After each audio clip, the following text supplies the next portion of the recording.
Salmo 40, nós vamos ler a partir do versículo 6.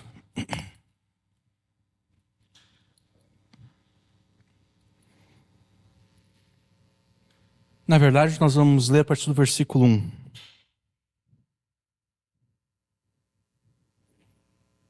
Salmo 40, versículo 1. Esperei com paciência no Senhor, e Ele se inclinou para mim e ouviu o meu clamor. Tirou-me de um lago horrível, de um charco de lodo, pôs os meus pés sobre uma rocha, firmou os meus passos. E pôs um novo cântico na minha boca, um hino ao nosso Deus. Muitos verão e temerão e confiarão no Senhor. Bem-aventurado o homem que põe no Senhor a sua confiança e que não respeita os soberbos nem os que se desviam para a mentira.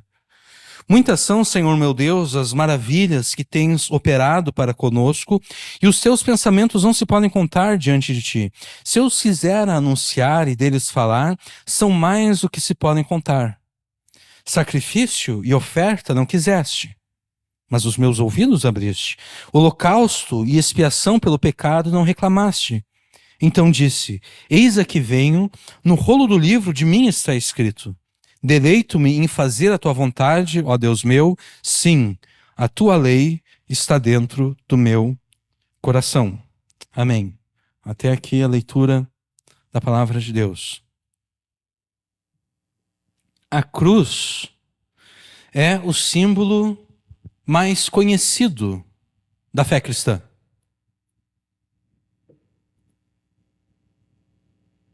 Se nós enxergamos um prédio e nós vemos nesse prédio uma cruz, logo nós percebemos que aquele prédio ali provavelmente é uma igreja ou uma instituição que se afirma cristão.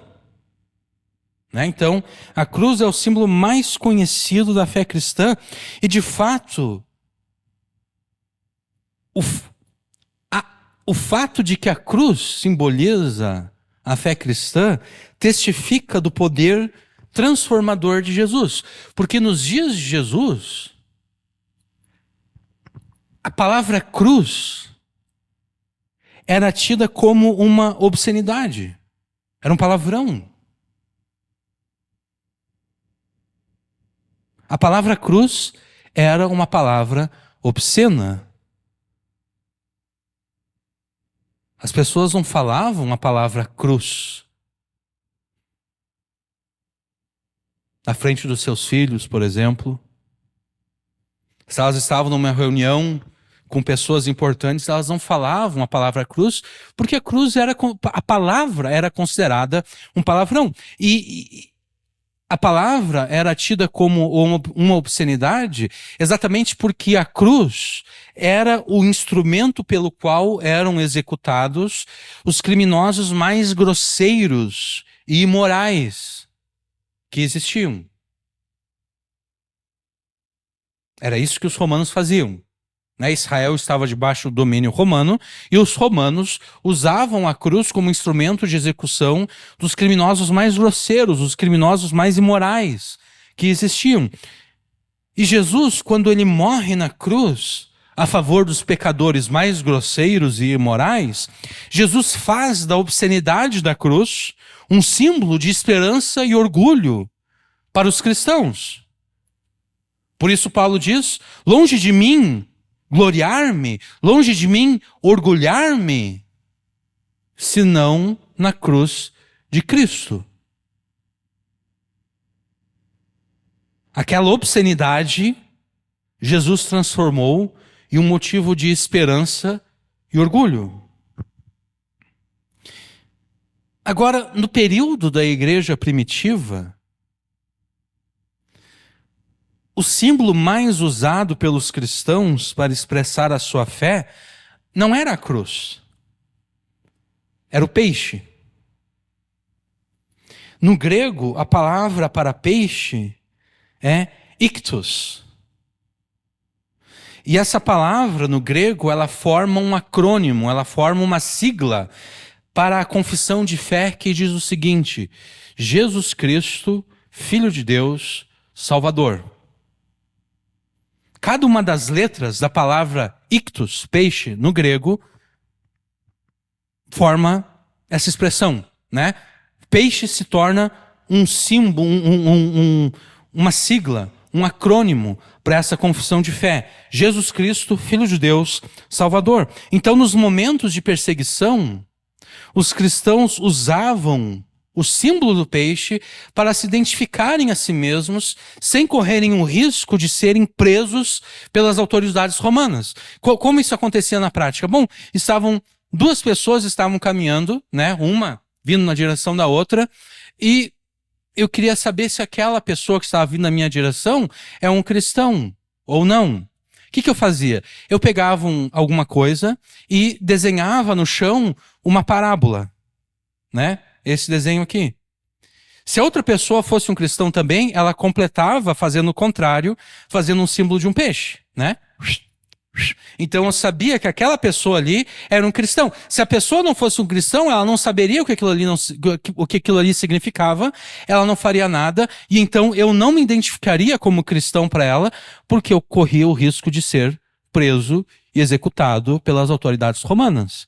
O peixe, então, é o símbolo mais antigo da fé cristã, mais do que a cruz, inclusive. O traficante peixão, que ficou famoso algumas semanas atrás, apesar do seu nome referenciar o símbolo mais antigo da fé cristã, né? Peixe, peixão, e apesar dele se declarar um cristão evangélico, o traficante peixão não representa e nem simboliza a fé cristã. Peixão é o produto do chamado narco-pentecostalismo. Narco-pentecostalismo, que é a vinculação entre facções do narcotráfico e igrejas ditas cristãs.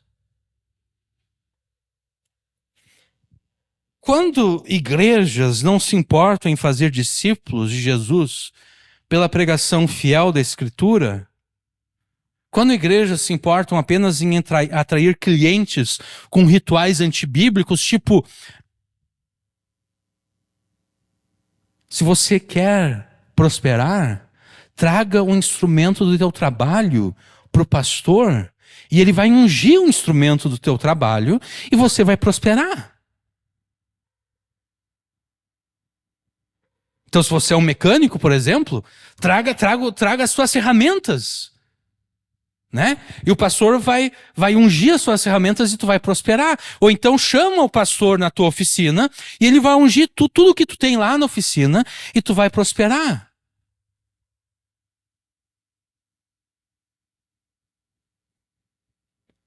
Quando isso acontece, quando o evangelho não é pregado de forma fiel, quando a palavra não é pregada de forma fiel, com o objetivo de fazer discípulos de Jesus, mas apenas as igrejas e pastores apenas se importam em atrair clientes com rituais antibíblicos que prometem a prosperidade e a vitória, não vai demorar para que criminosos supersticiosos adotem esses rituais para, por meio deles, tentar prevalecer contra a polícia, contra a milícia e contra outras facções rivais. E é exatamente isso que aconteceu no Rio de Janeiro, né?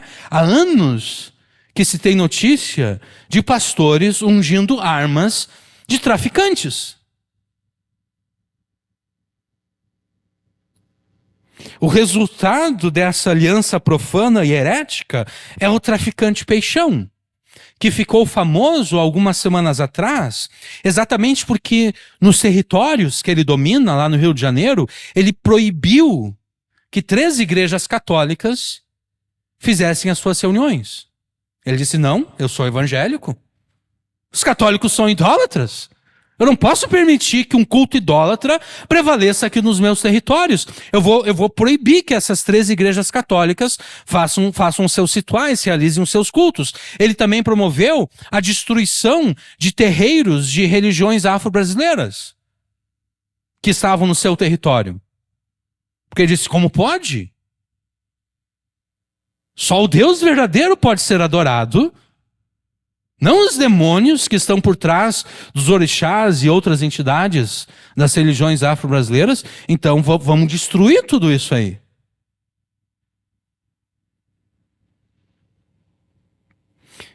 Perceba como o Peixão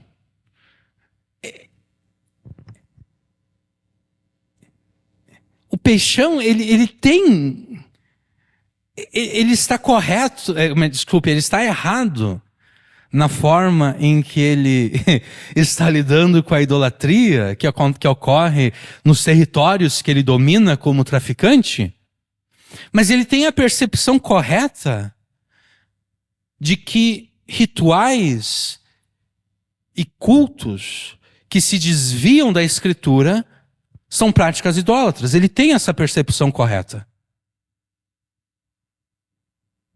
E ele não quer que nos territórios dele ocorra idolatria. Ele está preocupado com os rituais e cultos que são praticados no seu território, e ele reconhece que rituais e cultos que se desviam do padrão bíblico são inerentemente idólatras. E ele usa, então, o seu poder ilegal e criminoso para proibir tais cultos e rituais. O que ocorre é que o Peixão não percebe que ele mesmo está desviado do padrão bíblico. Ele percebe o desvio de outros, mas ele não percebe o seu próprio desvio. Se o Peixão aderisse ao padrão bíblico, ele abandonaria a criminalidade, ele se entregaria à polícia, ele confessaria todos os seus crimes, ele aceitaria ser condenado, preso, e estando preso, ele se tornaria um missionário para os demais que estivessem presos com ele na cadeia.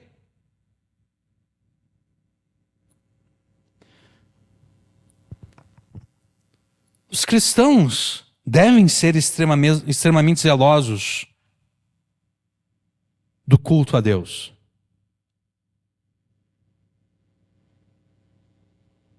Peixão é extremamente zeloso com o culto a Deus, né? Ele não quer idolatria nos seus territórios. Os cristãos, eles devem ser extremamente zelosos do culto a Deus. Esse zelo, no entanto, ele só é aceitável a Deus se estiver ancorado na obediência à vontade de Deus. É por isso que, por exemplo, Paulo, em determinado momento, ele fala dos judeus que resistiam a Jesus, ele fala dos judeus que rejeitavam a Jesus como tendo zelo de Deus, mas sem entendimento. Deus gosta de pessoas zelosas. Deus quer que os seus filhos sejam zelosos. Deus quer que o seu povo seja zeloso, tenha zelo. Mas o zelo só é aceitável a Deus quando está ancorado na obediência à vontade de Deus, que é expressa na sua lei, que é exatamente o argumento de Davi aqui nos versículos 6, 7 e 8 do Salmo 40. Assegure-se, então, de que você não é igual a Peixão, o traficante. Assegure-se de que você não está se tornando igual ao traficante Peixão. Assegure-se de que o zelo que você tem por Deus e pelo culto a Deus não seja apenas uma fachada para esconder os teus pecados e as suas desobediências à lei de Deus, como faz Peixão, né? É isso que ele faz. Ele usa o zelo que ele tem pelo culto a Deus como uma fachada para esconder os seus crimes e os seus pecados. É isso que ele faz. Não seja como Peixão, um traficante. Porque se ele fosse verdadeiramente um cristão, ele creria na Escritura de modo a descartar todas as desculpas para não obedecê-la. Eu vou repetir.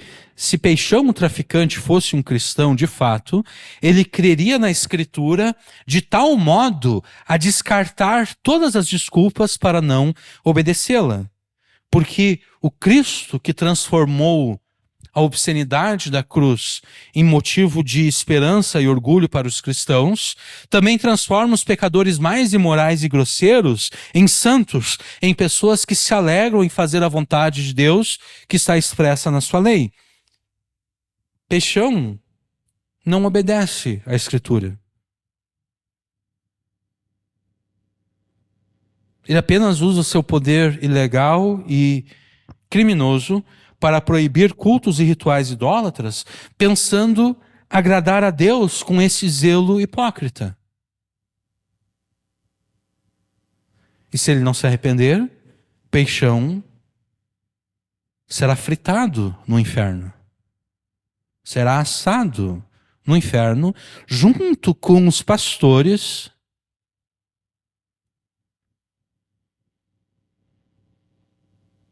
que promoveram esse vínculo entre fé cristã e narcotráfico.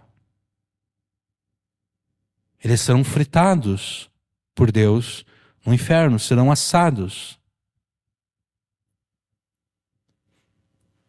Não seja como Peixão, porque Peixão não crê na Escritura. Ele encontra desculpas e mais desculpas para não obedecer à Escritura. Você não pode fazer isso, você não deve fazer isso. Você deve crer na Escritura de modo a descartar todas as desculpas para não obedecê-la. E neste momento, não vocês aqui, mas alguém que ouvir no YouTube, porque essa pregação está sendo gravada e depois será colocada no YouTube, alguém que estiver ouvindo essa pregação vai ficar alarmado, porque essa pessoa vai pensar, esse cara aqui está defendendo algum tipo de salvação pelas obras, salvação pela obediência, salvação pela obediência à lei de Deus. Então, para essa pessoa eu digo que ela não deve se alarmar, porque nessa pregação nós não defenderemos a obediência à Escritura como forma de alcançar a salvação, como forma de ser justificado diante de Deus. Não, tanto nessa, e especialmente em pregações futuras, na semana que vem e nas próximas, nós demonstraremos que é a obediência ativa de Jesus, a lei de Deus, associada à sua obediência passiva na cruz, que é a causa da justificação dos crentes e que torna aceitável a obediência dos crentes a Deus, não para a justificação, mas sim para a santificação. Nessa pregação, no entanto, nós não vamos tratar da obediência ativa de Jesus. Nessa pregação, nós destacaremos que você deve crer na Escritura de modo a descartar todas as desculpas para não obedecê-la. Nós pregaremos os versículos 6, 7 e 8 do Salmo 40, né? Mas nós precisamos nos lembrar do contexto do Salmo 40. Então, nos versículos 1 e 2... Davi relata como, em consequência da sua espera, da sua espera confiante e esperançosa no Senhor, o Senhor o tirou do atoleiro de lama e firmou os seus pés sobre a rocha. Davi então narra, no versículo 3, como a libertação por ele experimentada resultou num novo cântico de louvor ao Deus que o salvou. E aqueles que presenciarem a adoração de Davi a Deus, prestados mediante esse novo cântico, essas pessoas serão levados a imitar a Davi no seu temor ao Senhor e confiança nele. No versículo 4, Davi afirma que são felizes os que confiam no Senhor, os que conduzem as suas vidas pelo Senhor e não pelos arrogantes que se diziam na mentira. E a felicidade dos que confiam no Senhor é explicada no versículo 5. Os que confiam no Senhor são felizes porque os desígnios de Deus, as promessas que Ele faz ao seu povo e que Ele cumpre ao seu povo, são tantas que são impossíveis de serem numeradas. Davi afirma que se ele quisesse contar, se ele quisesse relatar todas as promessas de Deus, todos os desígnios de Deus, todas as maravilhas que Ele cumpre a favor do seu povo, ele não poderia. Isso aqui nos lembra um pouco o relato de João no final do Evangelho. Né? João afirma que se alguém tentasse escrever tudo aquilo que Jesus fez, tudo aquilo que Jesus ensinou, não haveria lugar no mundo para conter todos os livros que seriam escritos.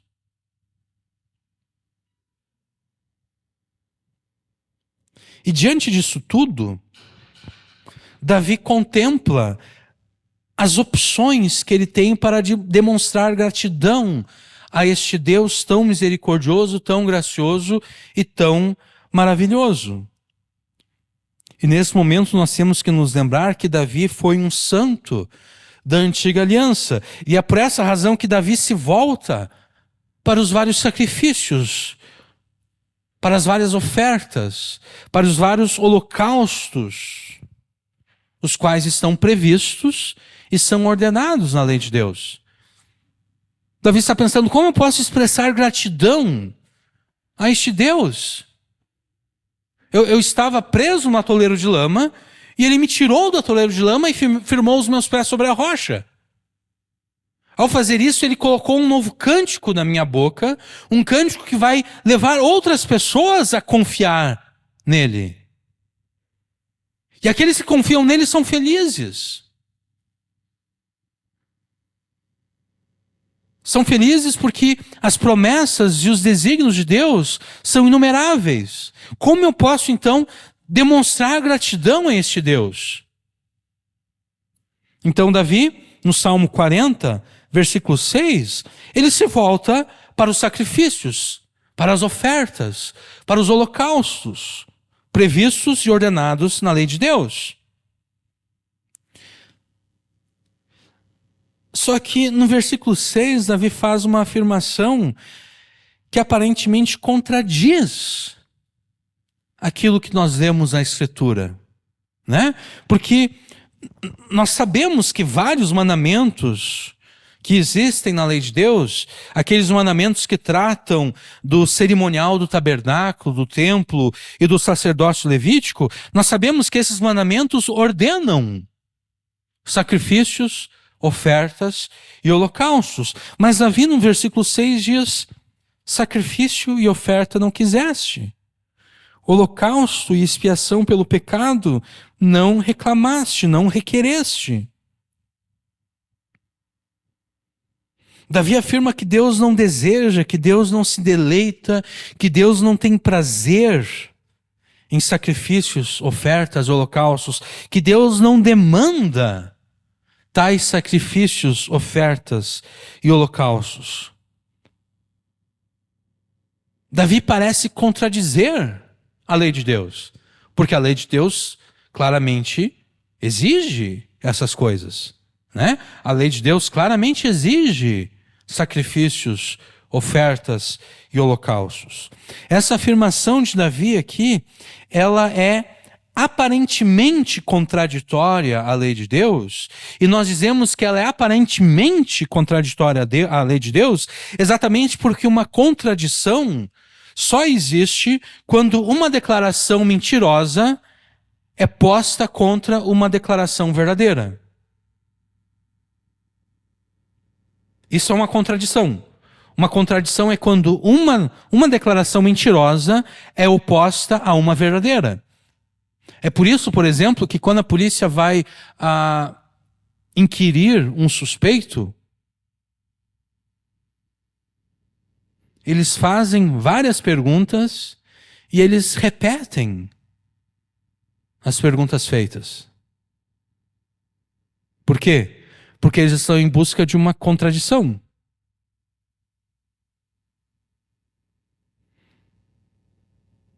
A pessoa que é verdadeiramente inocente, ela não vai cair em contradição, né?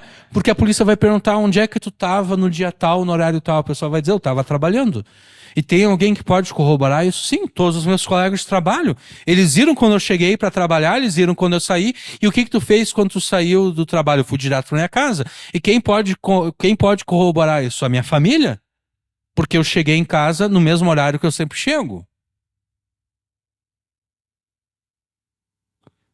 Já o criminoso, a maioria dos criminosos não são muito inteligentes, né? O criminoso, ele facilmente vai cair em contradição. Porque primeiro ele bola um plano, né? Ele diz, eu vou apresentar isso. Mas Daqui a pouco ele se esquece do que ele planejou, porque ele está nervoso, ou de repente ele percebeu que o plano que ele tinha formado inicialmente não é tão inteligente assim, e no meio do caminho ele resolve mudar, e daí a polícia, peraí, mas antes tu tinha dito isso, agora tu está falando isso? Existe uma contradição aqui, né? Então a contradição existe quando uma afirmação mentirosa é oposta a uma verdadeira. E como toda a escritura foi inspirada por Deus, Paulo diz a Timóteo, literalmente, Paulo está dizendo que a escritura foi soprada. É irônico porque a tradução em português é exatamente o oposto do que está sendo dito no grego.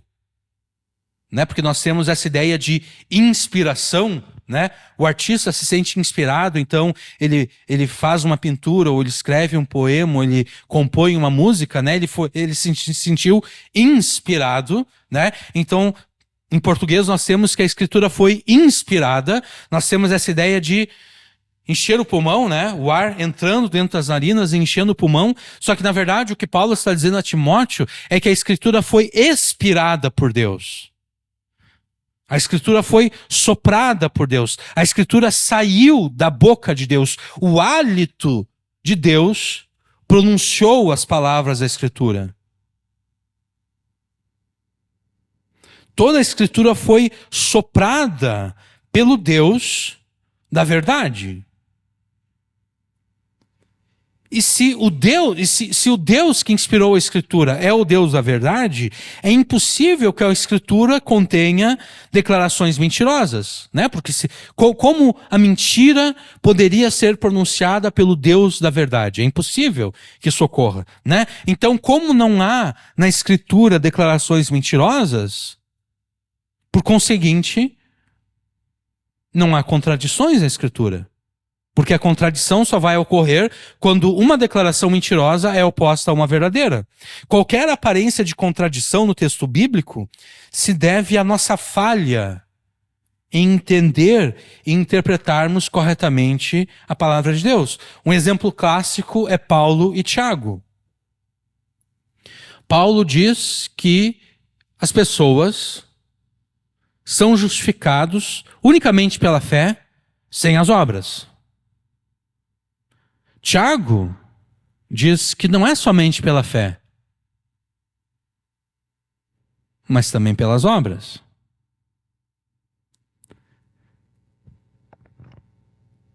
Só existe contradição entre Tiago e Paulo porque nós não estamos entendendo o que Paulo está dizendo, ou nós não estamos entendendo o que Tiago está dizendo, ou nós não estamos entendendo a ambos.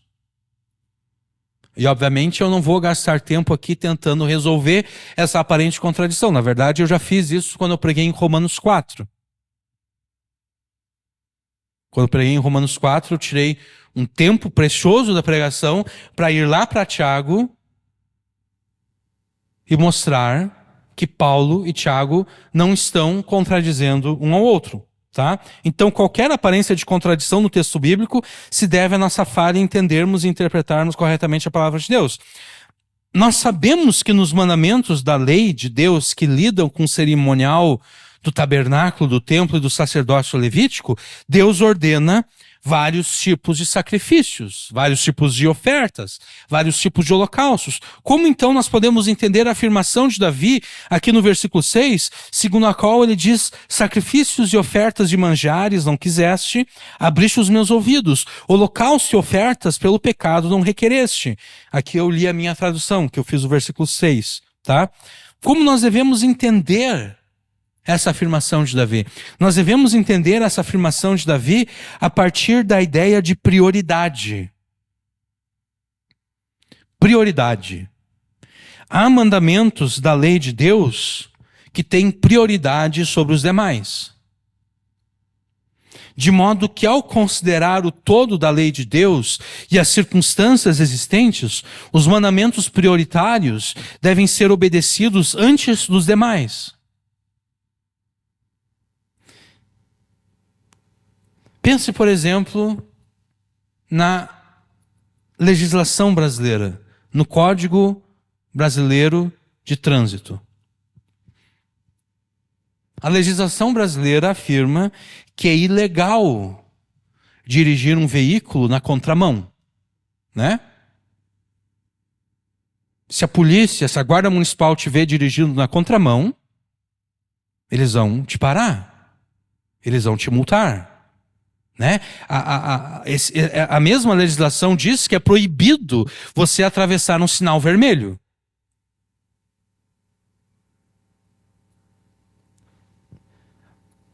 Mas o motorista de uma ambulância, quando ele está prestando socorro, pode ocorrer dele ir na contramão, pode ocorrer de ele atravessar um sinal vermelho,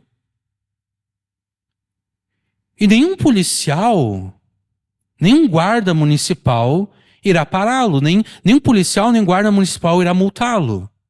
Por quê? Porque existe prioridade. Em condições normais, o motorista da ambulância nunca deve ir na contramão e nunca deve atravessar um sinal vermelho. Mas se ele está se dirigindo para um lugar, a pessoa está tendo um ataque do coração, a pessoa está passando mal e ela vai morrer.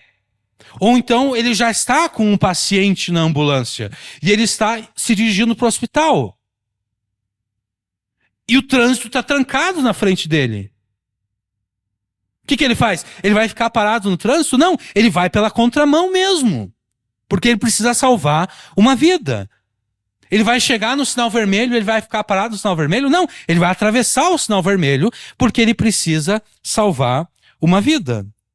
Então, há esse consenso de que se deve fazer tudo o que for possível para salvar a vida de uma pessoa que está gravemente ferida ou passando muito mal. Ou seja, a vida de uma pessoa tem prioridade sobre o código que afirma que é proibido andar na contramão e é proibido atravessar um sinal vermelho.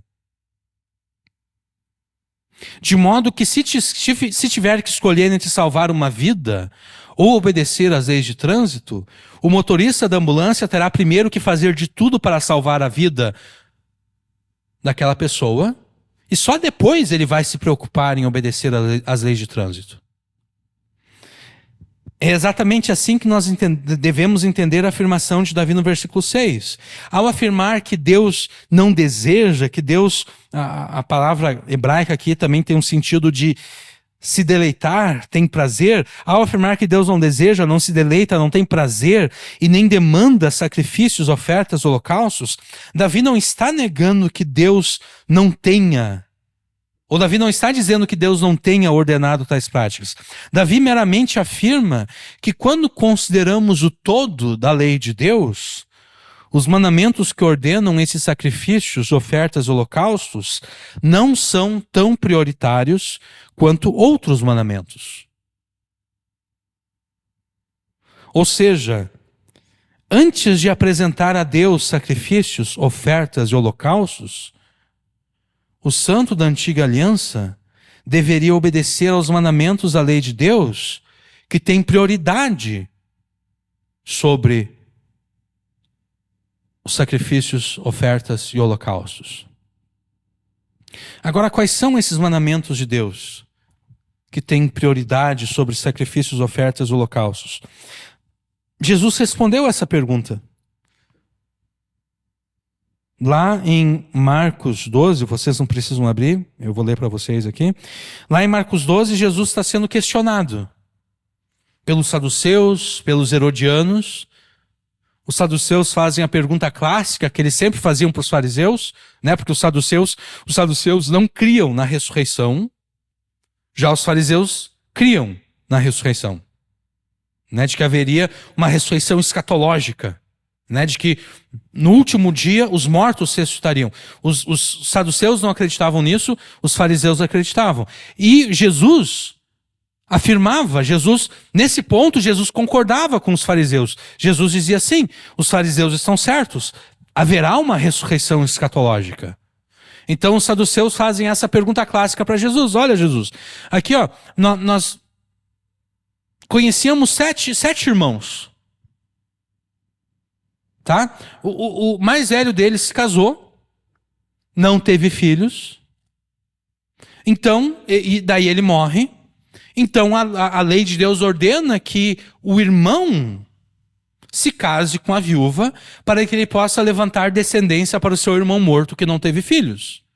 Né? Então o segundo se casa com a mulher, ele também morre sem filhos, o terceiro, quarto, quinto, sexto, sétimo. Se vai haver ressurreição, Jesus, de quem vai ser essa mulher? Porque todos eles se casaram com ela.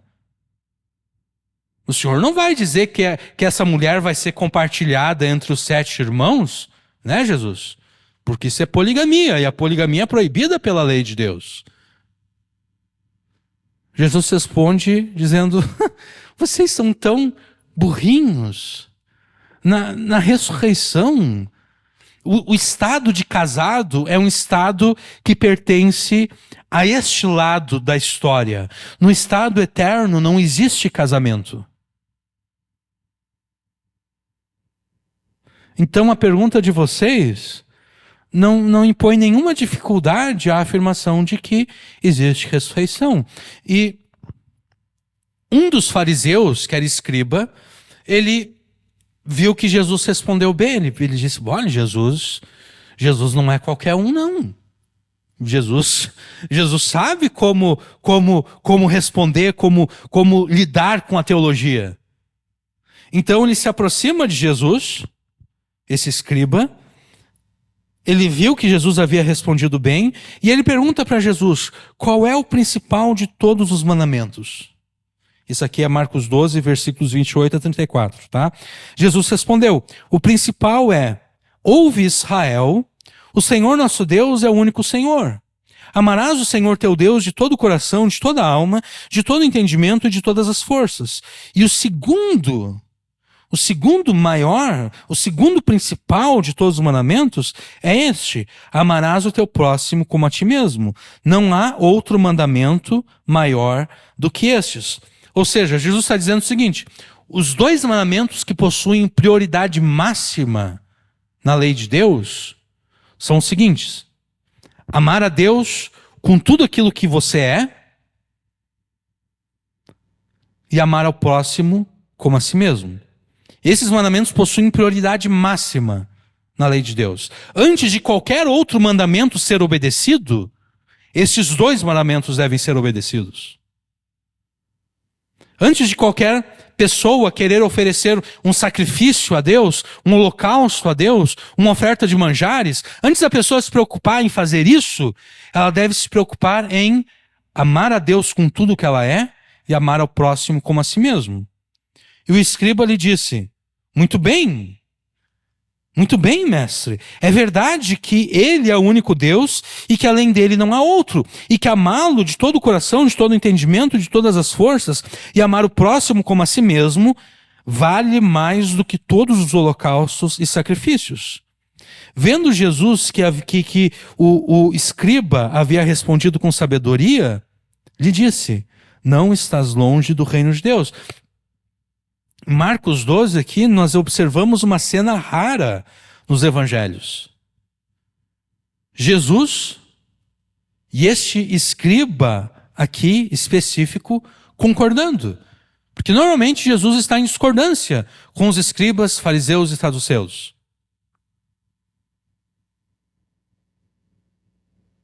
E eles estão tão concordes que Jesus diz para o escriba, cara, tu está quase lá, tu está melhor que o Nicodemos.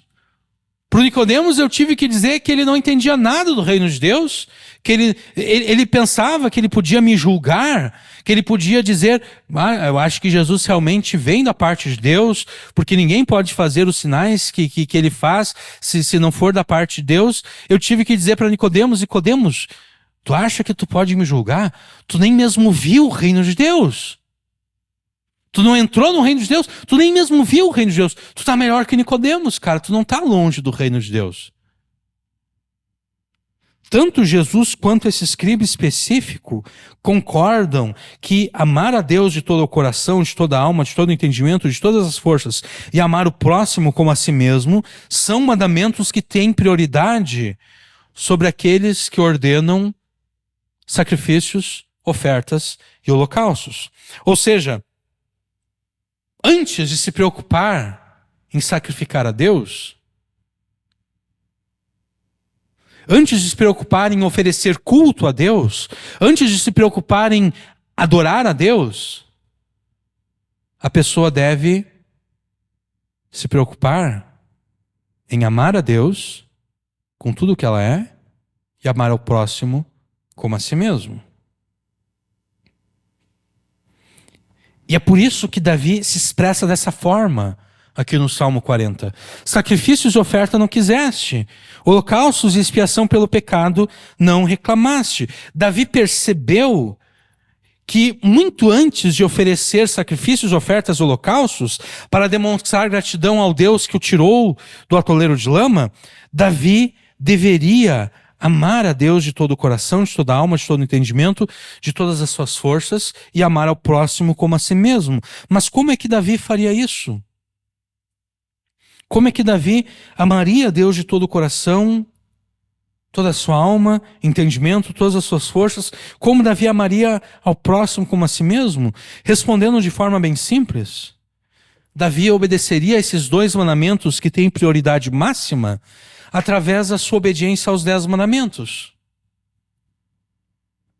Porque os 10 mandamentos, se a gente prestar bastante atenção neles, a gente percebe que os primeiros 4 lidam com Deus. Os primeiros 4 mandamentos demonstram como é que alguém ama a Deus de todo o coração, com toda a sua alma, com todo o seu entendimento, com todas as suas forças. E os 6 restantes mostram como nós devemos amar o próximo como a nós mesmos.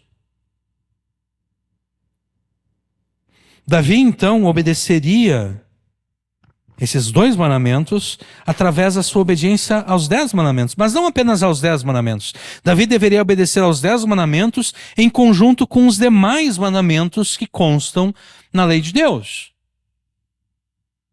E que estão pressupostos, subtendidos e denotados nos 10 mandamentos. Por exemplo, o mandamento que proíbe o assassinato, né? Não matarás.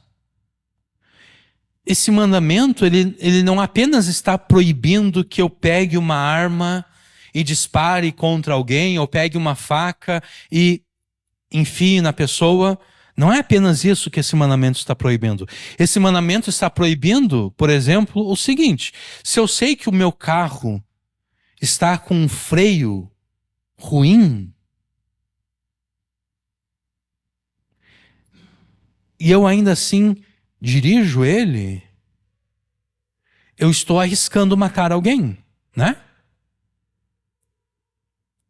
Então, uma das implicações do mandamento não matarás é que eu tenho que, se eu uso um carro, eu tenho que manter este meu veículo em condições de ser dirigido com segurança. Porque se eu sei que o meu freio está com problema, eu sei que a qualquer momento eu vou pisar no freio e o carro simplesmente não vai parar. Eu já tive, em 2 oportunidades, isso já aconteceu comigo.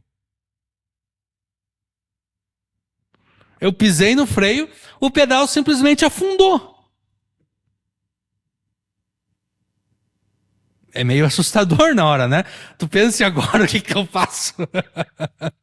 Graças a Deus não aconteceu nada de mal, né? Mas é assustador, né? Tu pisa no freio, o pedal vai até o fundo e o carro continua indo. O que eu fiz? Eu peguei, engatei, eu fui reduzindo as marchas, né? Porque eu não precisava frear imediatamente, né? Era mais lá adiante. Então eu fui reduzindo as marchas. Quando chegou na hora de parar o carro totalmente, eu peguei e puxei o freio de mão, né? E daí eu vim dirigindo na manhã até chegar em casa e depois chamei o mecânico, né? Mas isso aconteceu sem que eu soubesse. Mas se eu sei que o meu freio está com problema, eu não posso sair dirigindo o meu carro porque eu estou arriscando matar alguém. Não matarás. E mesmo dentro dos mandamentos de Deus, mesmo dentro dos 10 mandamentos, existe prioridade entre eles. Por exemplo, De novo, o mandamento que diz não matarás tem prioridade sobre o mandamento que diz não prestarás falso testemunho. Então, Faraó ordenou que todos os meninos que nascessem dos judeus fossem mortos. Fossem atirados no rio Nilo. E as duas parteiras, elas temiam a Deus. E elas não queriam se tornar cúmplice no assassinato de bebês. Então o que elas fizeram? Elas ajudavam as mulheres hebreias a terem os seus filhos, e elas não matavam as crianças. E quando as autoridades egípcias vieram cobrar delas, porque elas não estavam matando os bebês meninos, elas mentiram.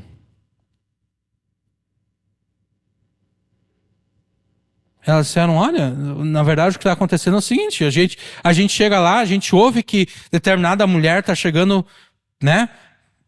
A mulher tá dando a luz, quando a gente chega lá, a mulher já deu a luz. Elas mentiram. Raabe também mentiu, né? Ela acolheu os 2 espias. O rei de Jericó ordenou que aqueles espias fossem presos e eles seriam mortos. Raabe esconde eles e quando o pessoal lá, os servos do rei chegam na casa dela, ela diz, não, eles já foram e eles foram por aquele caminho lá, ó. Por quê? E Deus não condenou nem as parteiras lá no Egito e nem Raabe. Por que Deus não condenou? Porque o não matarás tem prioridade sobre o não dirás falso testemunho. Eu não devo mentir. Mas se eu sei que, por exemplo, na Alemanha nazista, né? E nos lugares ali que foram dominados por Hitler, né? Eu estou escondendo judeus na minha casa. Aí chegam as autoridades alemãs, né? Perguntando se tem algum judeu escondido. Pelo certo, eu nunca devo mentir para ninguém. Mas se eu falar a verdade, não, eu tenho alguns judeus que estão escondidos aqui no meu porão, ou eu tenho alguns judeus que estão escondidos aqui no meu sótão. Se eu falar a verdade, essas pessoas serão assassinadas. E eu me tornarei cúmplice do assassinato delas. Então, não matarás tem prioridade sobre o não dirás falso testemunho. Sim. Sim. Se eu sei, por exemplo, se eu sei que alguém está sendo jurado de morte, né? E essa pessoa se esconde aqui na minha casa, e quem quer matá-la vem até mim e pergunta se eu vi essa pessoa, eu não vou dizer, sim, eu vi, ela está aqui, né? Não, porque se eu fizer isso, o cara vai... Provavelmente, né, o cara provavelmente, além de matar, aquela pessoa vai matar a mim também, porque eu serei testemunha do crime, né? Então, quer dizer, se eu sei que alguém tá jurado de morte, a pessoa se esconde da minha casa, chega o cara que quer matar e pergunta, tu viu fulano de tal? Eu vou dizer, não vi. Eu não vi.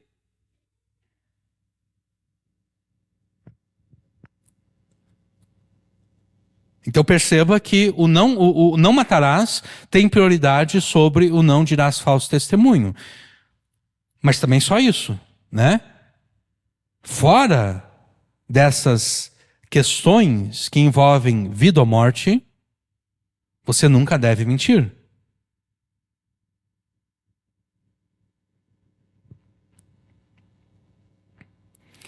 Davi, então, deveria obedecer aos 10 mandamentos em conjunto com os demais mandamentos que constam na lei de Deus e que estão pressupostos, subtendidos e denotados nos 10 mandamentos.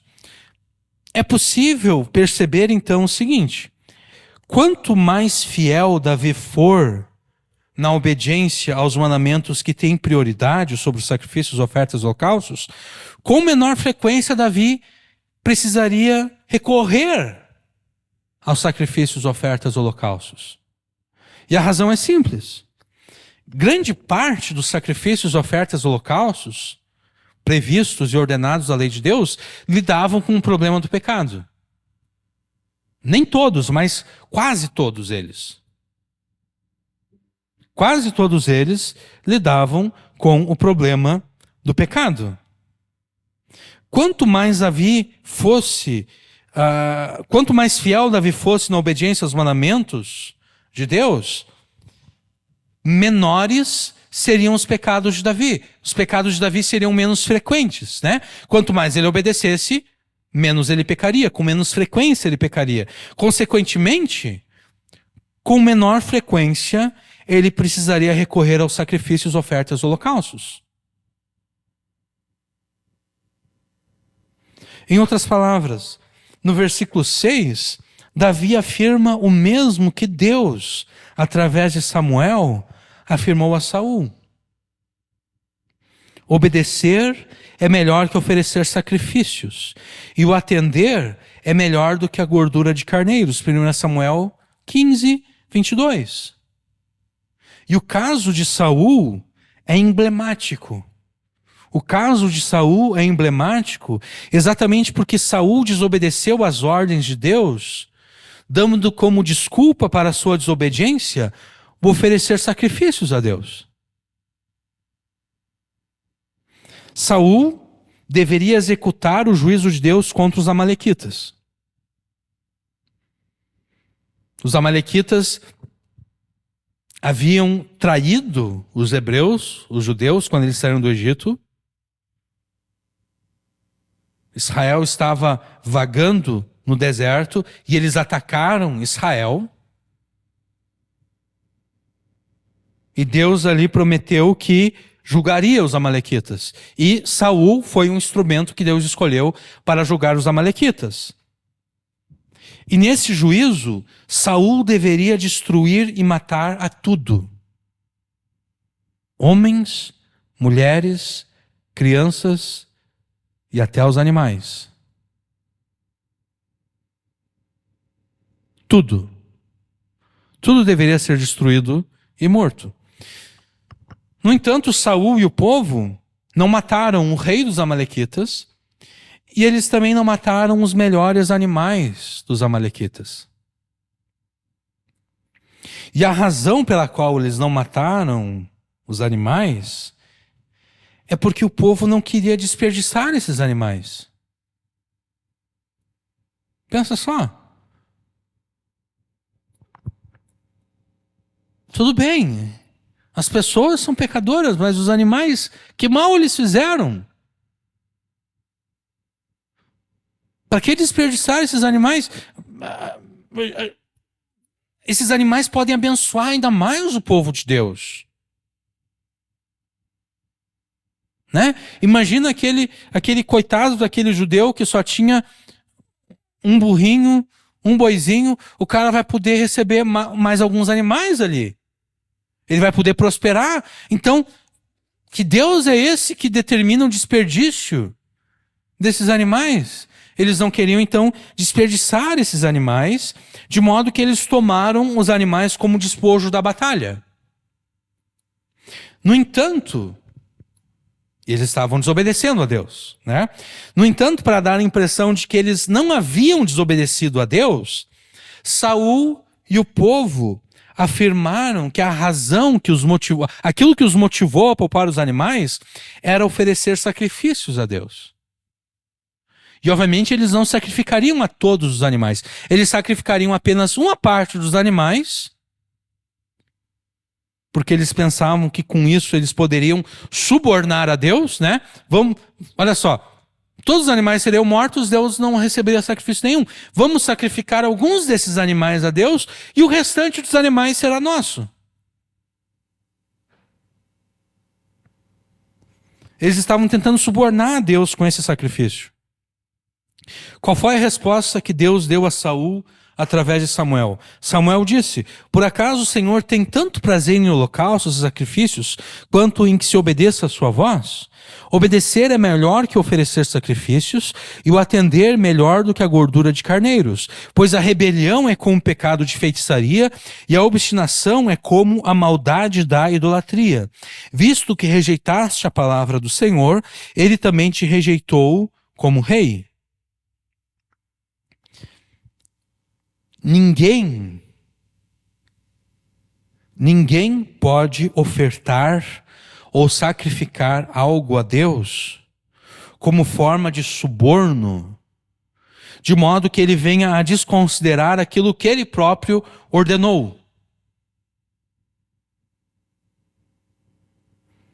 De fato, ousar ofertar ou sacrificar algo a Deus como forma de suborno, segundo Deus, equivale à maldade da idolatria. Ou seja, quando na antiga aliança alguém hipocritamente oferecia sacrifícios, ofertas e holocaustos, Deus não recebia essas ofertas, sacrifícios e holocaustos, Deus não recebia isso como culto aceitável a Ele. Deus considerava esses sacrifícios, ofertas e holocaustos oferecidos de forma hipócrita como idolatria, como culto prestado a ídolos falsos, a deuses falsos. Quando na antiga aliança alguém oferecia essas coisas, esses holocaustos, ofertas e sacrifícios, sem primeiro ter se importado em obedecer aos mandamentos prioritários na lei de Deus, Deus considerava isso idolatria.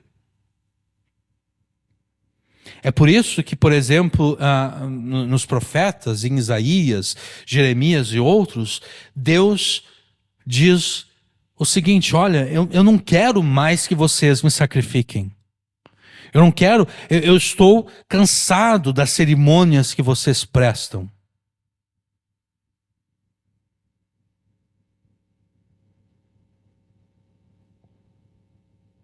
Porque aquilo que vocês prestam, dizendo que é a mim, não é de fato a mim. Porque se fosse a mim que vocês quisessem adorar, se fosse a mim que vocês quisessem ofertar, antes de oferecer esses sacrifícios e ofertas, vocês seriam se portado em obedecer o que a minha palavra ordena. E não é isso que vocês estão fazendo.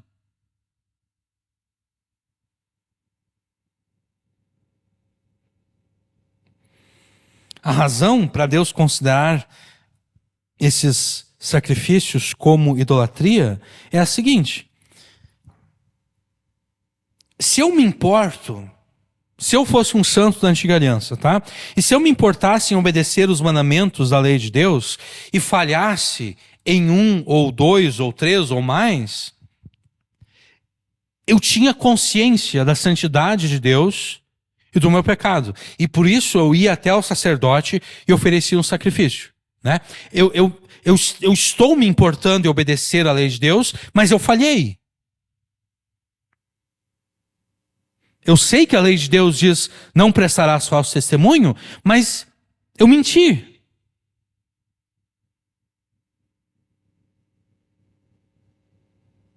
A pessoa está se importando e ela falhou. E então ela procura o sacerdote e ela oferece um sacrifício, oferta, holocausto, que aponta para o sacrifício de Jesus, e ela era perdoada. Essa pessoa tinha consciência tanto da santidade de Deus quanto do seu pecado. E essa pessoa sabia que a única forma de restabelecer o vínculo entre ela e Deus era através do oferecimento desses sacrifícios. Já aquela pessoa que não se importava em obedecer os mandamentos de Deus, essa pessoa, quando ela ia oferecer algum sacrifício, ela não estava oferecendo por ter consciência da santidade de Deus e do seu próprio pecado, porque ela não se importava em obedecer o restante da lei de Deus. Ela só estava oferecendo o sacrifício porque era esperado que ela oferecesse o sacrifício. Se ela não oferecesse aquele sacrifício, se ela não participasse daquela cerimônia, pegaria mal. Todo mundo veria e disse, fulano de tal lá não participou da Páscoa, fulano de tal lá não celebrou a lua nova, o sábado. Ela não estava participando dessas cerimônias por ter consciência da santidade de Deus e do seu pecado. Ela simplesmente estava fazendo isso porque era esperado que ela fizesse isso. Consequentemente, essa pessoa não estava oferecendo sacrifício a Deus, né? Ela estava oferecendo sacrifício a si própria e às pessoas que a observavam. Ela era semelhante ao fariseu, que chegou no templo para orar, só que na verdade ele não estava orando a Deus. Ele estava orando para si mesmo e para quem o ouvisse. E por isso mesmo ele diz, Senhor, eu te dou graças porque eu não sou como os demais homens, pecadores, roubadores, adúlteros. Eu não sou como esse publicano aqui, nem sei o que ele está fazendo aqui. Ele nem deveria estar aqui. Ele não é digno de se apresentar na tua presença. Ele orava de si para si mesmo. Ele não estava orando a Deus. Então, esses sacrifícios não estavam de fato sendo oferecidos a Deus, e sim a si próprio e às pessoas que estavam observando. Consequentemente, quando algo é sacrificado, mas não a Deus, isso é idolatria. Né? Então, Deus não recebia esses sacrifícios como um culto a si, mas sim como idolatria oferecido aos deuses falsos. A maior evidência presente no versículo 6 de que obedecer é melhor do que oferecer sacrifícios é manifestada pela expressão um tanto estranha que nós encontramos na metade do versículo 6. Abriste os meus ouvidos. É uma expressão estranha, né? Ela está no meio ali, meio que perdida. Sacrifício ou oferta não quiseste, holocausto e expiação pelo pecado não reclamaste, né? Essas duas frases, elas fazem sentido nesse contexto. Agora, o que não faz sentido aqui é os meus ouvidos abriste. O que os ouvidos de Davi abertos por Deus tem a ver com os sacrifícios e ofertas que Deus não quis e com as ofertas pelo pecado que Deus não requereu? O que isso tem a ver, né? O que Davi está querendo dizer quando ele afirma que Deus abriu os seus ouvidos? Davi está dizendo que Deus abriu os seus ouvidos para que ele, Davi, pudesse ouvir a palavra de Deus. E no hebraico, normalmente o ouvir está associado com obedecer.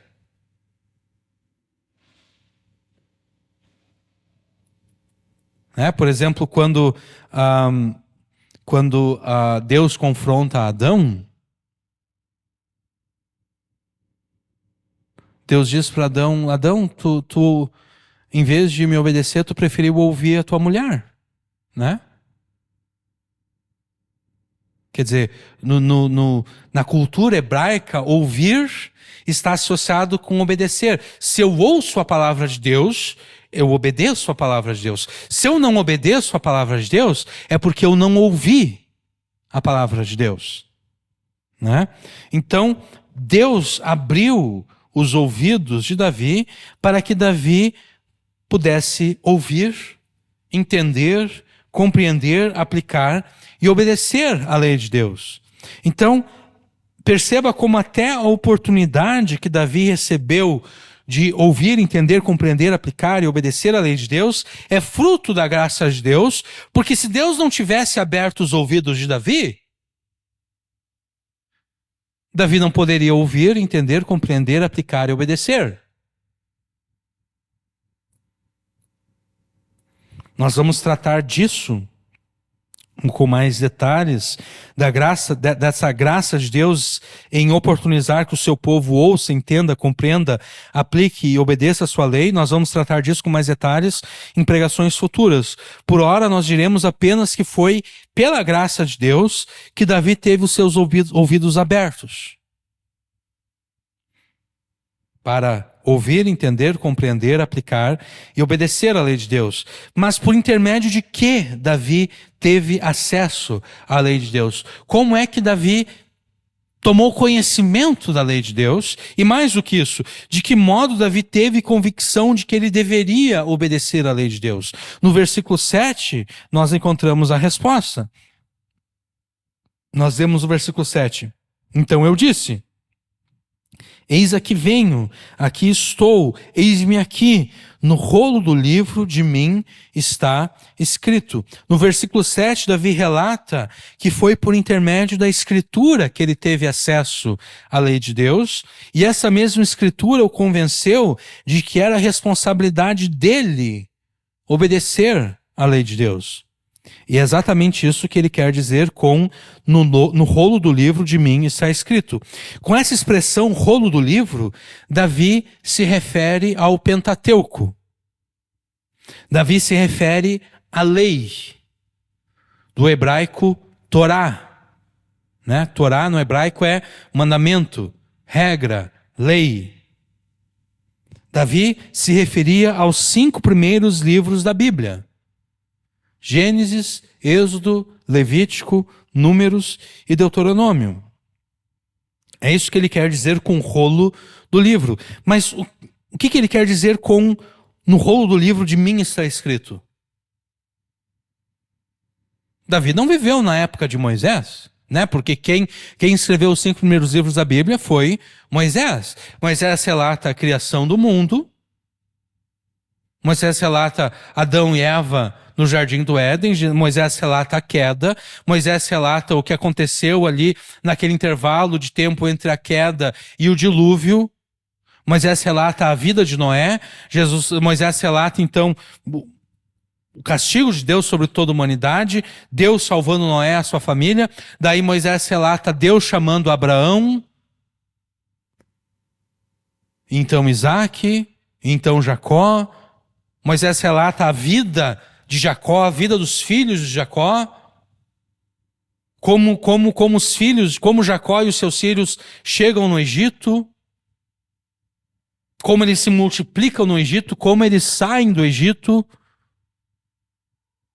como eles recebem a lei de Deus, como Deus faz uma aliança com eles. E Davi viveu muitos anos depois de tudo isso. Então o que Davi quer dizer com no rolo do livro de mim está escrito? O que ele quer dizer com isso? Davi quer dizer que ele entendia, que ele via a si próprio como fazendo parte desse grupo de pessoas que foram agraciadas por Deus pela sua autorrevelação a elas. Davi quer dizer que ele era a continuidade dessas pessoas. Deus revelou-se a Adão, então a Abel, a Enoque, a Noé, a Abraão, a Isaac, a Jacó, a Moisés, a toda a geração de israelitas que foram libertos do Egito. E Davi entendia a si mesmo como fazendo parte desse grupo de pessoas. Davi via a si mesmo como pertencendo a este povo que foi eleito por Deus desde antes da fundação do mundo. Eu sou continuidade deste povo. Davi pensava para si mesmo. Davi considerava. Eu faço parte desse povo eleito e escolhido de Deus. E na aliança que Deus fez com o seu povo, Deus ordenou que o seu povo obedecesse a sua lei. E como Davi fazia parte do povo de Deus, Davi sabia que era responsabilidade dele obedecer à lei de Deus. Então, quando Davi diz, no rolo do livro de mim está escrito, ele está afirmando o seguinte: olha, na escritura está ordenado que o povo de Deus obedeça à lei de Deus. E como eu faço parte do povo de Deus, está escrito acerca de mim lá, portanto, eu devo obedecer à lei de Deus. Mas mais do que isso, Davi não era um mero membro do povo de Deus. Davi era o rei sobre o povo de Deus. E na lei de Deus, uma das responsabilidades que Deus pôs sobre os reis era a seguinte: todo rei deveria ter uma cópia da lei. Hoje em dia nós diríamos que o rei do povo de Deus deveria ter uma Bíblia. E ele deveria todos os dias ler a lei de Deus. Obviamente ele não leria todos os dias de Gênesis a Deuteronômio, né? Ele faria como nós fazemos, né? Ele começaria no início de Gênesis, no primeiro dia, no segundo dia ele continuaria e assim por diante, chegaria até o final de Deuteronômio, voltaria em Gênesis de novo, né? Todo dia ele leria uma porção da Escritura, da lei, para que ele aprendesse a fazer a justiça ordenada por Deus, em primeiro lugar, e em segundo lugar, para que ele, o rei, servisse de exemplo de obediência para o povo. É por isso que quando os profetas, e depois os profetas em 1 e 2 Samuel, e em 1 e 2 Reis, e depois Esdras em 1 e 2 Crônicas, é por isso que eles fazem questão de ressaltar os reis que são obedientes a Deus, e os reis que não são obedientes a Deus. Por quê? Porque o rei servia como exemplo. Quando um rei era fiel a Deus, ele servia de exemplo de fidelidade a Deus para o restante do povo. Quando o rei era infiel, ele dá um exemplo de infidelidade ao povo.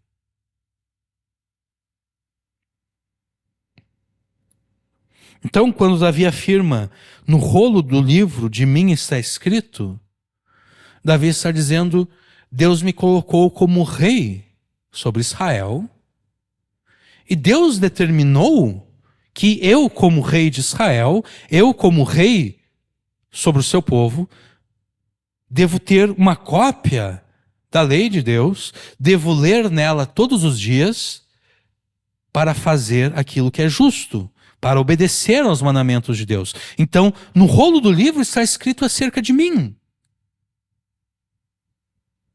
Davi, então, se apresenta a Deus para obedecer a sua lei, exclamando, eis aqui venho, aqui estou, eis-me aqui, no rolo do livro de mim está escrito.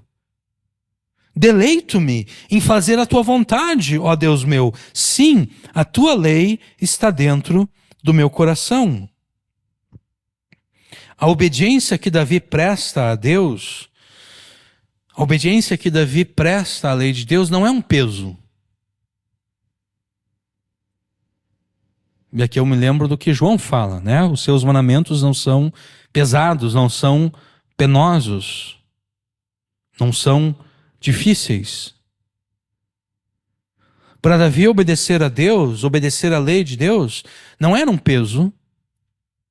Para Davi obedecer à lei de Deus não era algo difícil, não era algo que roubava a alegria dele,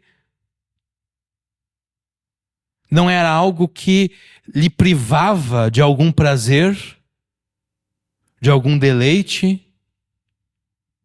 Não, ele diz, deleito-me em fazer a tua vontade, eu me alegro em fazer a tua vontade, eu tenho prazer em fazer a tua vontade.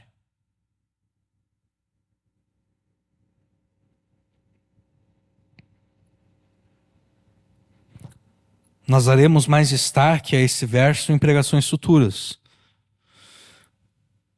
Por ora, nós diremos apenas o seguinte: Davi tinha prazer em fazer a vontade de Deus. E a razão pela qual Davi tinha prazer em fazer a vontade de Deus, fazer aquilo que agrada a Deus, era o fato de que a lei de Deus não estava meramente impressa em tábuas de pedra ou em rolos volumosos.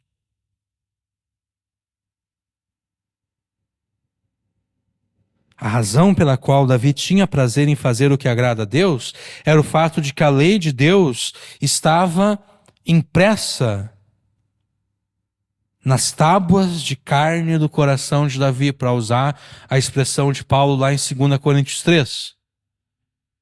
Em 2 Coríntios 3, Paulo usa a linguagem tanto Paulo se apropria tanto de Jeremias quanto de Ezequiel. né? Ezequiel fala de um coração de pedra sendo trocado em coração de carne, e Ezequiel fala, se referindo à nova aliança, né? E isso é Ezequiel, e Jeremias, falando da mesma nova aliança, fala da lei de Deus sendo escrita no coração. Paulo, em 2 Coríntios 3, se apropria dessas duas ideias e fala de algo sendo escrito nas tábuas de carne do coração. A lei de Deus presente no coração da pessoa. A lei de Deus não apenas externa, em tábuas de pedra. A lei de Deus escrita no coração. A lei de Deus no íntimo das pessoas. Essa era a razão pela qual Davi tinha prazer em fazer o que agrada a Deus. A lei de Deus estava no seu íntimo, no seu coração. A lei de Deus estava impressa no seu coração. Não é que Davi fosse melhor que os demais.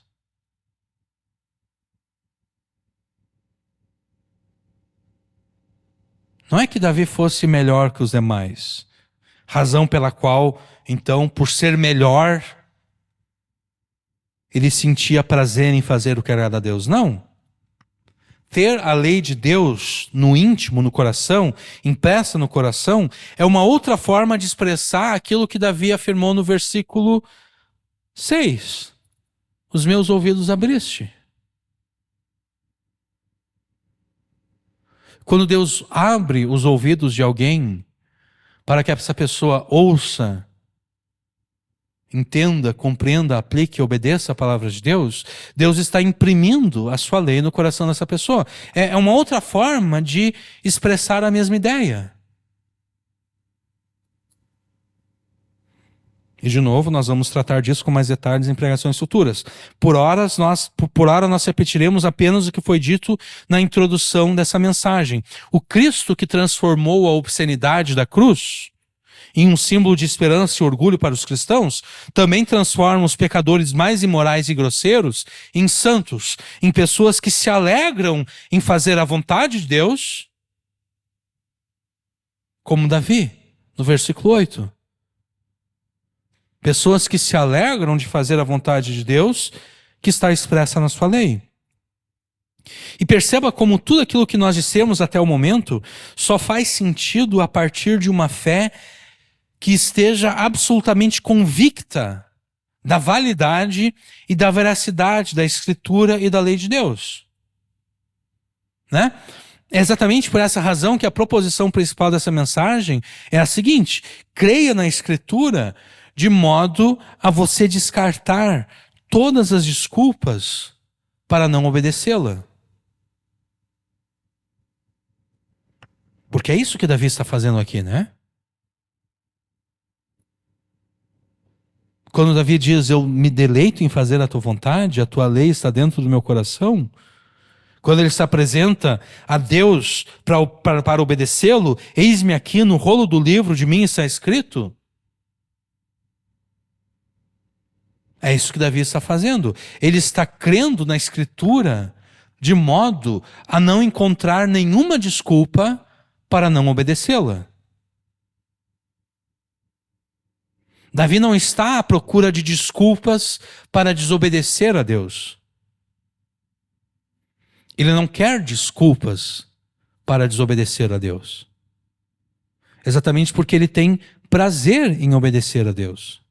Ele tem prazer em fazer a vontade de Deus, em fazer o que agrada a Deus, em obedecer a lei de Deus. Você deve aprender a ser como Davi. Davi via a si mesmo como fazendo parte deste mesmo grupo de pessoas a quem Deus revelou a sua palavra. Davi considerava a si mesmo como fazendo parte desse povo. E por isso mesmo ele via a si mesmo na Escritura. Você deve, com Davi, aprender a dizer: no rolo do livro está escrito a meu respeito.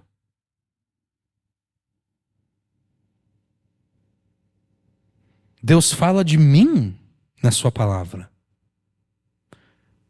E Deus, na sua palavra, ordena que eu obedeça.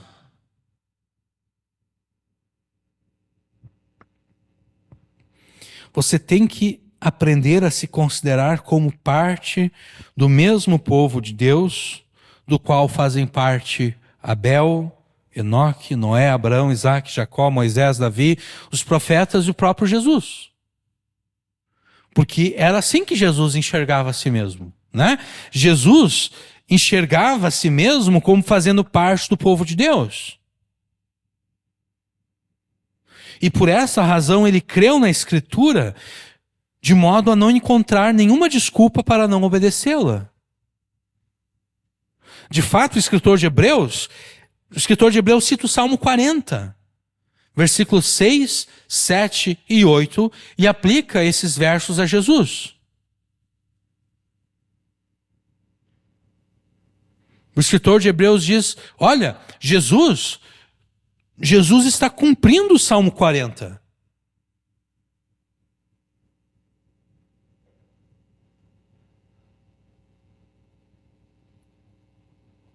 E de novo, nós vamos detalhar isso em pregações futuras, né? Por ora, considere apenas o seguinte. Você afirma crer em Jesus. Você diz ser um crente em Jesus, né? O Peixão também afirma ser um crente em Jesus, né? O traficante Peixão, que nós citamos na introdução dessa mensagem, né? Ele é um traficante que se diz crente, que se diz evangélico, né? Você afirma crer em Jesus. E se você crê em Jesus, você faz parte do povo de Deus. Há pouco nós dissemos que Deus determinou que o rei sobre o seu povo deve servir de exemplo de obediência ao povo. Cristo é o rei que Deus ungiu sobre o seu povo. E o exemplo de Jesus deve ser seguido por você. O exemplo de obediência de Jesus deve ser seguido por você. E esse exemplo de obediência foi detalhado pelo próprio Jesus no Sermão do Monte. Jesus disse, não penseis que vim abolir a lei ou os profetas. Eu não vim abolir, mas cumprir. Pois, em verdade vos digo, antes que o céu e a terra passem, de modo nenhum passará uma só letra ou um só traço da lei, até que tudo se cumpra.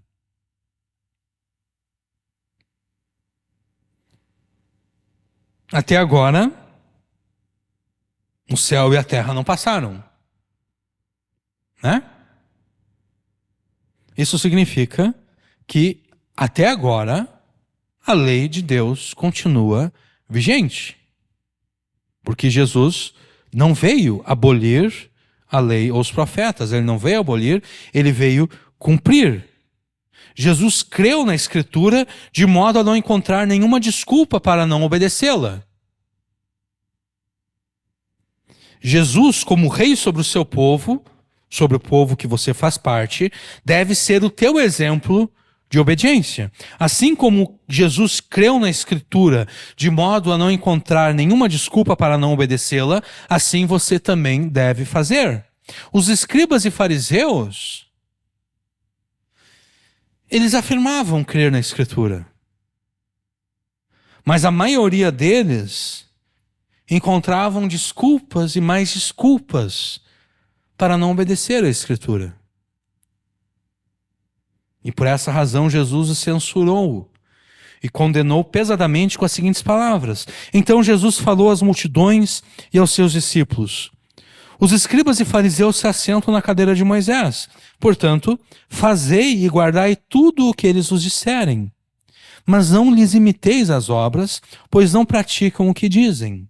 Eles atam fardos pesados e difíceis de carregar e os colocam sobre os ombros dos homens. Mas eles mesmos nem com dedo querem movê-los. Praticam todas as suas obras para serem vistos pelos homens, alargam seus filactérios e aumentam as franjas de seus mantos. Gostam do primeiro lugar nos banquetes e dos primeiros assentos nas sinagogas, de serem cumprimentados em público e chamados de rabi pelos homens. Vós, porém, Não quereis ser chamados Rabi, porque um só é o vosso mestre e todos vós sois irmãos. E a ninguém na terra chameis vosso pai, porque um só é o vosso pai, aquele que está no céu. Nem queirais ser chamados guias, porque um só é o vosso guia, que é o Cristo. Mas o maior entre vós deverá ser vosso servo, pois quem a si mesmo se exaltar será humilhado, e quem a si mesmo se humilhar será exaltado. Mas ai de vós, escribas e fariseus, hipócritas, porque fechais aos homens o reino dos céus, não entrais, nem permitis entrar os que entrariam. Ai de vós, escribas e fariseus, hipócritas, porque devorais as casas das viúvas, e para disfarçar, fazeis longas orações, por isso recebereis uma condenação muito maior. Ai de vós, escribas e fariseus hipócritas, porque percorreis o mar e a terra para fazer um prosélito, um discípulo, e depois de o ter desfeito, vós o tornais 2 vezes mais filho do inferno do que vós. Ai de vós, guias cegos, que dizeis, se alguém jurar pelo santuário, isso nada vale. Se alguém jurar pelo ouro do santuário, esse sim está obrigado a cumprir o que jurou. Insensatos e cegos, qual é o maior, o ouro ou o santuário que santifica o ouro? Também dizeis, quem jurar pelo altar, isso nada vale, mas quem jurar pela oferta que está sobre o altar, fica obrigado a cumprir o que jurou. Cegos, qual é o maior, a oferta ou o altar que santifica a oferta? Portanto, quem jurar pelo altar, jura por ele e por tudo que está sobre ele. E quem jurar pelo santuário, jura por ele e por aquele que nele habita. E quem jurar pelo céu, jura pelo trono de Deus e por quem está assentado nele. Ai de vós, escribas e fariseus hipócritas, porque dais o dízimo da hortelã, do endro e do cominho, e omitis o que há de mais importante na lei. Observe aqui Jesus de novo dizendo que há mandamentos que têm prioridade sobre outros, né? Dais os dízimos da hortelã, do endro e do cominho, e omitis o que há de mais importante na lei, a justiça, a misericórdia e a fidelidade. Devíeis fazer essas coisas sem omitir aquelas. Guias cegos, vocês estão coando mosquito e engolindo camelo.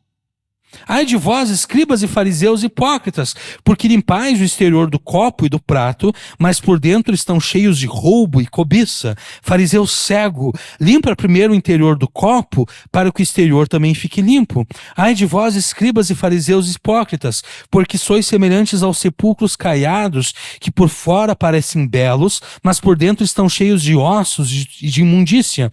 Assim sois vós, por fora pareceis justos aos homens, mas por dentro estáis cheios de hipocrisia e maldade. Ai de vós, escribas e fariseus hipócritas, porque edificais os túmulos dos profetas e enfeitais os monumentos dos justos, e dizeis, se tivéssemos vivido nos dias de nossos pais, não teríamos sido cúmplices no derramamento do sangue dos profetas. Assim testemunhais contra vós mesmos que sois filhos dos que mataram os profetas. Então, completai o que vossos pais fizeram.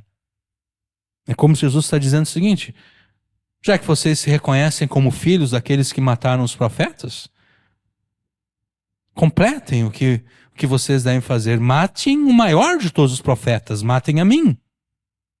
Serpente, raça de víboras, como escapareis da condenação no inferno?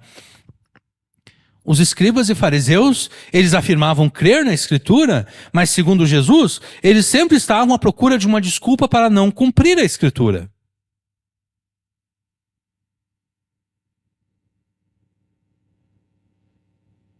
Em outro lugar, eles disseram o seguinte, olha, eles estavam chateados com os discípulos de Jesus porque os discípulos de Jesus estavam comendo sem lavar as mãos. E o lavar as mãos ali não era uma questão de higiene, era uma questão religiosa, né? Se considerava o seguinte, olha, tu vai comer com as mãos impuras, tu vai colocar a impureza para dentro de ti, tu vai se tornar impuro cerimonialmente. É como se tu estivesse colocando o pecado para dentro de ti mesmo, né? Os discípulos estavam comendo sem lavar as mãos e os fariseus, os escribas, reclamaram com Jesus. E a indagação que eles fizeram a Jesus foi a seguinte, por que os seus discípulos desobedecem à tradição dos antigos? E daí Jesus retruca, E por que vocês usam a tradição dos antigos para desobedecer a Deus? Porque a lei de Deus ordena que todo aquele que não honrar pai e mãe deve ser morto. Jesus fala isso, né? Porque, como eu disse antes, os 10 mandamentos têm neles outros mandamentos de Deus implicados, né?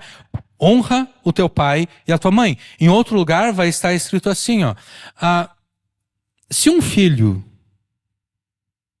se tornar beberrão, se tornar um vadio, os pais desse filho devem apresentar este filho diante dos juízes e este filho deve ser morto.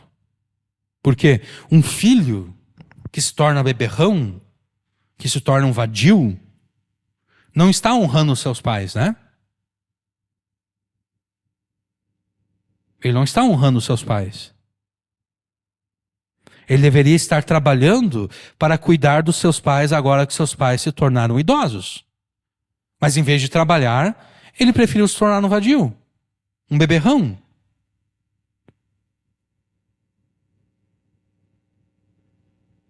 Então os fariseus chegam para Jesus e dizem: por que os seus discípulos obedecem à tradição dos antigos? Jesus diz: e por que vocês usam a tradição dos antigos, os anciãos, para desobedecer à lei de Deus? Porque a lei de Deus diz que aquele que não honrar pai e mãe deve ser morto. Vocês, no entanto, dizem o seguinte: olha, se houver um homem que consagrar os seus bens a Deus, esse homem não precisa cuidar, esse homem não precisa honrar o seu pai e a sua mãe. Esse homem não precisa cuidar dos seus pais na velhice deles. E a questão da consagração dos bens a Deus funcionava da seguinte forma: eu consagrava por um tempo determinado, né? Então eu percebi o seguinte: eu estou vendo aqui o meu pai e minha mãe, eu acho que eles não passam de 5 anos. No máximo em 5 anos eles já morreram. Por que eu vou desperdiçar o meu dinheiro e os meus bens cuidando dos meus pais? Para quê? Né? O que eu vou fazer? Eu vou consagrar os meus bens a Deus, e eu vou consagrar os meus bens a Deus por 6 anos.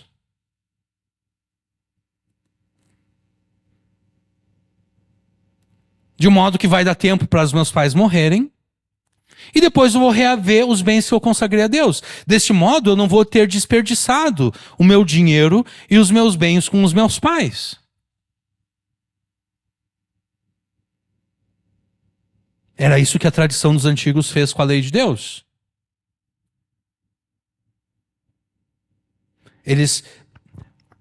O mandamento que tinha prioridade era o mandamento de honrar ao pai e à mãe.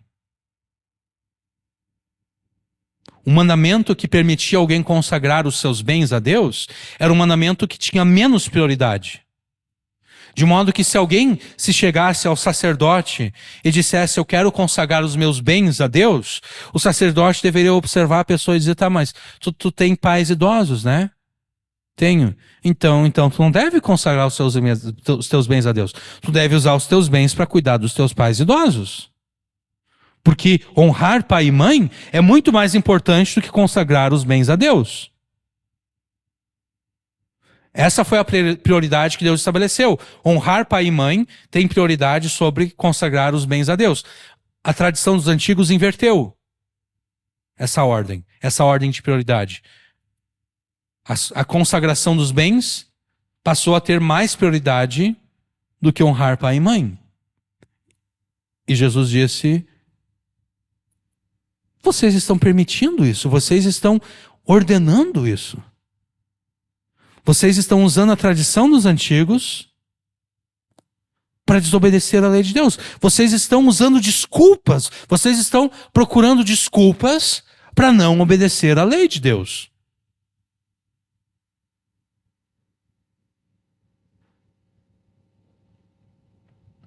Se você imitar os escribas e fariseus, se você procurar desculpas para não obedecer à Escritura, apesar da fé que você afirma ter em Cristo, você não entrará no reino dos céus, porque Jesus disse isso: se a vossa justiça não superar a dos escribas e fariseus, de modo nenhum entrareis no reino dos céus. A justiça dos escribas e fariseus era essa justiça podre que substituía a lei de Deus pela tradição dos antigos. Essa era a justiça podre que procurava desculpas para não obedecer a Deus. Aqueles que vão herdar o reino de Deus devem ter uma justiça superior à dos escribas e fariseus.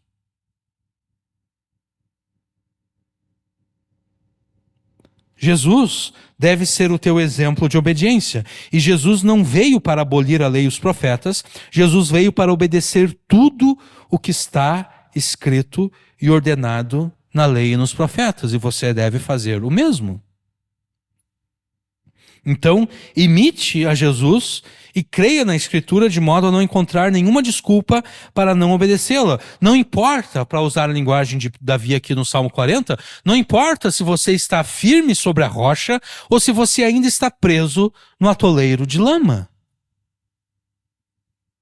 Você deve crer na Escritura de modo a não encontrar nenhuma desculpa para não obedecê-la. Não apresente o teu atoleiro de lama, não apresente as dificuldades da vida, não apresente os teus sofrimentos como desculpa para não obedecer à Escritura. Porque Jesus não fez isso.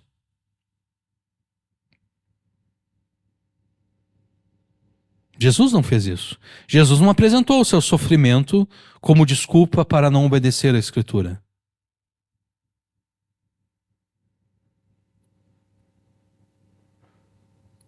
Mesmo diante da obscenidade da cruz, mesmo diante da morte, debaixo da ira de Deus, mesmo neste maior sofrimento, Jesus foi obediente.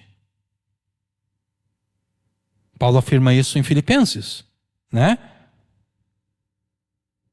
Ele se tornou homem.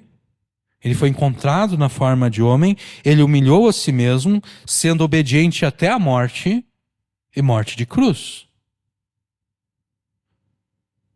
Jesus não apresentou os seus sofrimentos como desculpa. Eu não posso obedecer ao Senhor porque o Senhor está vendo os meus sofrimentos. O Senhor está vendo as dificuldades da minha vida, o Senhor está vendo tudo isso, e o Senhor está vendo que eu não tenho condições de obedecê-lo. Não, Jesus não fez isso. E Jesus, sendo rei sobre o povo de Deus, deve ser o exemplo do povo de Deus, então você deve imitar a Jesus. Como Jesus não apresentou desculpa, nem mesmo o seu sofrimento, você também não pode apresentar o teu sofrimento como desculpa para não obedecer à Escritura. Então, de novo, não importa se você está firme sobre a rocha ou preso no atoleiro de lama. Creia na Escritura de modo a não encontrar nenhuma desculpa para não obedecê-la. E não pense que Deus possa ser subornado com qualquer coisa que você possa fazer, como se você pudesse convencê-lo a desconsiderar aquilo que ele ordena. Sim, você deve devolver os teus dízimos a Deus, porque do contrário você estará roubando de Deus e Deus não terá por inocente aquele que dele rouba. No entanto, os dízimos que você devolve a Deus devem estar fundamentados na tua obediência aos mandamentos que são mais importantes do que aquele mandamento que ordena o dízimo, né? Foi isso que Jesus falou. Ai de vós, escribas e fariseus hipócritas, vocês estão muito preocupados em dar o dízimo, mas vocês não estão preocupados com a justiça e a misericórdia e a fidelidade. Ai de vocês, escribas e fariseus hipócritas, porque dais o dízimo da hortelã, do endro e do cominho, e omitis o que há de mais importante na lei, que é a justiça, a misericórdia e a fidelidade. Vocês deviam fazer essas coisas, vocês deviam praticar a justiça, a misericórdia e a fidelidade, sem omitir aquelas, sem omitir o dízimo. Então, você não pode usar o dízimo como, se eu der Se em vez de dar 10%, eu vou dar 20% para Deus, e daí Deus vai esquecer que Ele ordenou que eu deveria fazer isso e eu não estou fazendo. Não. Você não vai subornar Deus. Você deve ser extremamente zeloso do culto a Deus. Você deve cultuar a Deus tanto em família quanto publicamente. Você deve se esforçar ao máximo para cultuar a Deus, tanto em família quanto publicamente, porque caso contrário, Deus reputará você como idólatra. Agora, este zelo que você deve ter pelo culto a Deus só é aceitável a Ele se estiver ancorado na tua obediência à vontade de Deus. Porque se não for este o caso, se você se atrever a cultuar a Deus, não se importando em obedecer a Deus, Deus reputará o teu culto como idolatria. Conforme nós afirmamos antes, ou na verdade, conforme Deus afirmou através de Samuel a Saul. O sacrifício que Saul queria oferecer a Deus seria tido por Deus como idolatria, porque Saul não estava interessado em obedecer a Deus. Assim também o culto da pessoa que não está interessada em obedecer a Deus é recebido por Deus não como culto a Ele, mas sim como idolatria.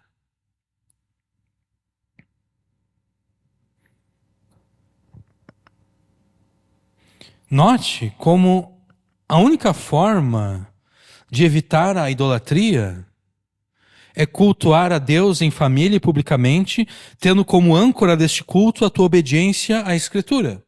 Né? Porque alguém poderia pensar o seguinte: bom, se eu cultuar a Deus, se eu não estou querendo obedecer a Deus, mas eu me apresento para cultuar a Deus, Deus me vê como idólatra, então o que eu vou fazer? Eu vou simplesmente não vou mais adorar a Deus. Né? Eu vou continuar desobedecendo a Deus e não vou mais adorar a Deus. O problema é que se você não adora a Deus, você está adorando algum outro Deus, né? Você se torna idólatra. Então, na verdade, a única forma de fugir da idolatria é cultuar a Deus, tendo como base, como fundamento deste culto, a tua obediência aos mandamentos de Deus. Porque se você cultua a Deus sem se preocupar em obedecer a Deus, Deus te considera idólatra. E se você quer se livrar disso, se você quer se sentir livre para desobedecer a Deus, então você diz: eu não vou mais cultuar a Deus, Deus também te terá como idólatra.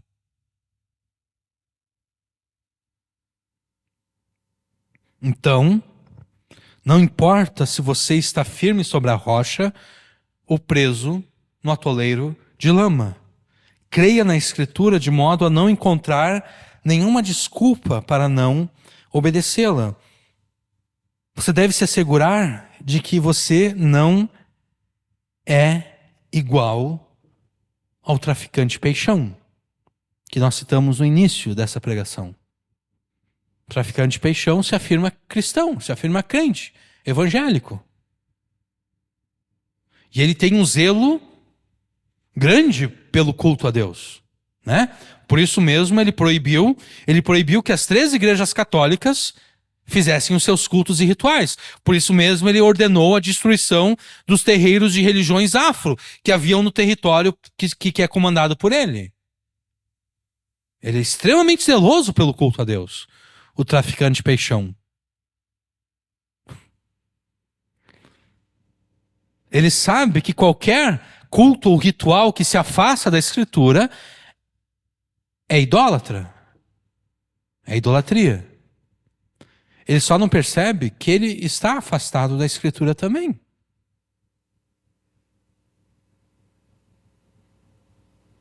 Ele tem um zelo muito grande pelo culto a Deus, mas ele não está preocupado em obedecer a este Deus que ele afirma conhecer e servir.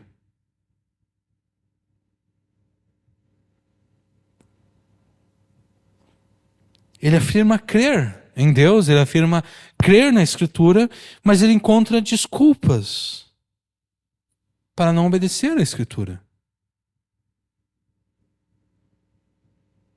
Não seja como o peixão.